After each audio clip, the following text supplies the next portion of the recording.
पूरे मुल्क सत लगे जम्मू कश्मीर मं जून ग्रहण यानी चांद ग्रहण मून इक्लिप्स यथ वन पाओ चतस आज पात क्युत रोज 1 बजे 6 मिनट पे रोज 2 बजे 20 मिनट तान मगर माहिर वन जून ग्रहण ब्रो 9 घंटे एहतियात कर क्या वाकई गोबखोर माजन बेन यानी प्रेग्नेंट लेडीजन अत मज एहतियात करने जरूरत अत दौरान माजन बेन यानी प्रेग्नेंट लेडीन जी कतरावनस मज शंगनस दौरान एहतियात कर जून ग्रहण क्या साइंटिफिक हकीकत सरसी मौजूस पे यानी जून ग्रहण क्या साइंसी हकीकत बाकी एहतियात अत दौरान कर जुड़े वनकस टीच top astrologer doctor Preeti Sharma वली वो निहायती important information. Hello, very good morning ma'am जी।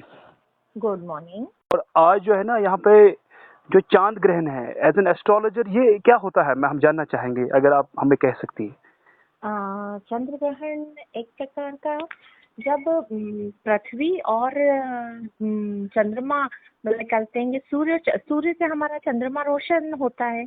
चंद्रमा और सूर्य के बीच में जब पृथ्वी आ जाती है तो चंद्रमा पे जो पृथ्वी की छाया पड़ती है उसे हम ग्रहण कहते हैं। और शास्त्रोक्त ये होता है कि राहु जो अमृत पान के कारण राहु और केतु जो जीवित रह गए थे वो राहु केतु चंद्रमा और सूर्य को प्रताड़ित करते हैं या उन पर आक्रमण करते हैं, इसलिए चंद्र ग्रहण लगता है। सूर्य के ऊपर जब राहु आक्रमण करते हैं तो सूर्य ग्रहण होता है और चंद्र के ऊपर जब केतु आक्रमण करते हैं तो चंद्र ग्रहण होता है। अब यहाँ पे यह है कि 28 अक्टूबर रात के 1-8 बजे शुरू होगा। ये कितने देर तक रहता है तकरीबन?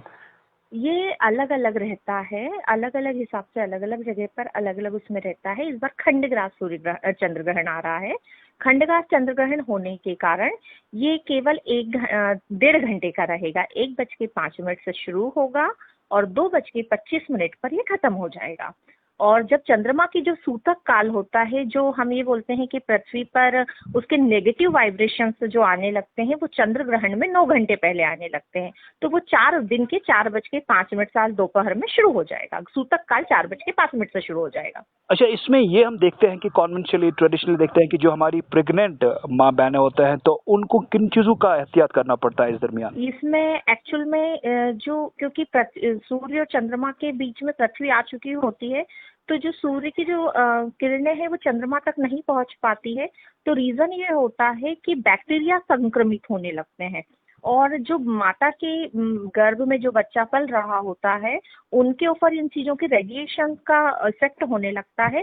तो हमारे हिंदू धर्म में रेडिएशन को रोकने के लिए गेरू जो लाल कलर का जो मिट्टी होती है वो हमको इन चीजों की रेडिएशन को रोकने के लिए मानी गई है। तो माता के गर्भ में जिसे हम गर्भ स्थान बोला जाता है वहां पर उस गेरू को लगा दिया जाता है जिससे वो हानिकारक बैक्टीरिया से या पराबैंगनी किरणों से वो गर्भ बच जाता है और माता को ग्रहण देखने से मना किया जाता है। क्योंकि डॉक्टर प्रीति जी ये सारे रिलीजन के लोग देखते हैं, क्योंकि आपने कहा कि हिंदू रिलीजन में वो जो लगाने का जो है मिट्टी का, लेकिन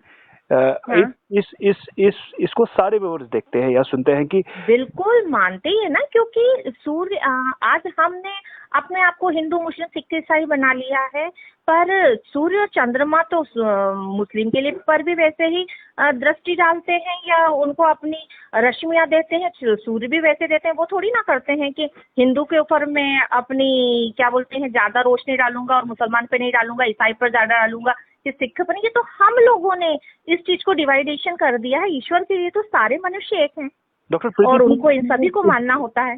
डॉक्टर प्रीति जी इसमें खासतौर पर ये कहा जाता है कि कोई सब्जी या फल नहीं काटना चाहे प्रेग्नेंट लेडी को।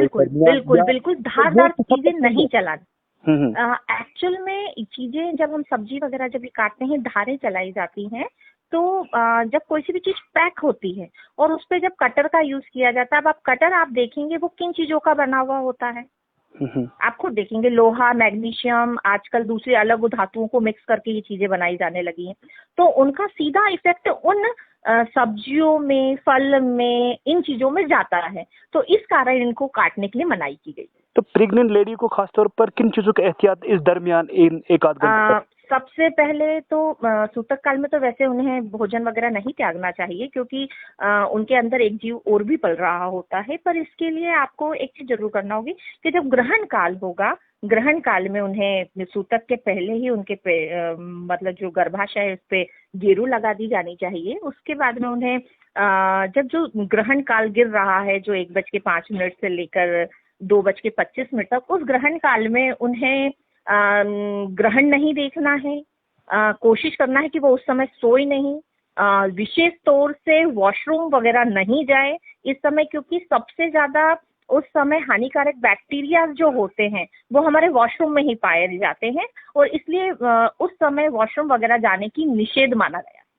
डॉक्टर प्रीति जी, आपने मुफस्सल तरीके से एक डिटेल दी है, खासतौर पर हमारी प्रेग्नेंट माँ बहनों के लिए बहुत बहुत शुक्रिया है ऐसे इन्फॉर्मेशन और जुड़ने के लिए।